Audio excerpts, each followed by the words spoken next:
Isang magandang araw mga kabi. Bali ngayong umaga, hinuhuli natin yung mga fry. Kasi dito sa 5 gallon tank, dito natin pinag-drop yung female full gold natin na gapi. Naalis ko na yung parents. Tapos ngayon, ito naman yung fry hinuhuli natin. Dahil ililipat natin sila sa mas malaking lalagyan para mas mabilis silang lumaki at hindi mabansot.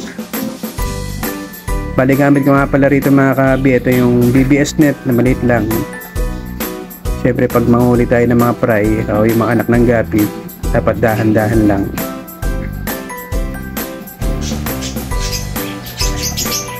Dahan-dahan natin po silang hulihin isa-isa.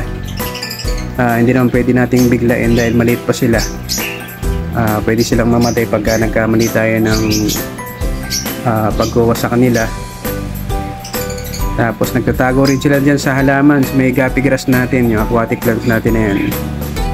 Kaya dapat talagang dahan-dahan lang.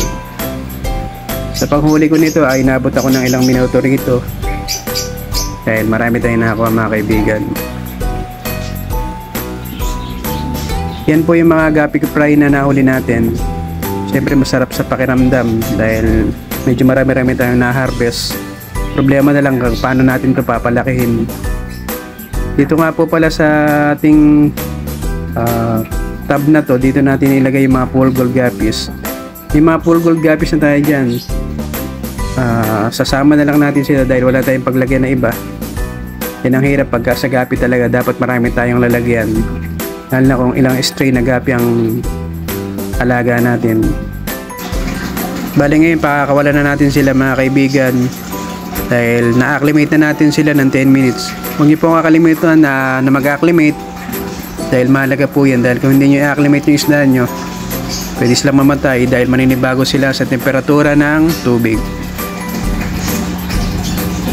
At yan po mga kahabi, please like and follow our page, Yay Goldfish. Maraming pong salamat.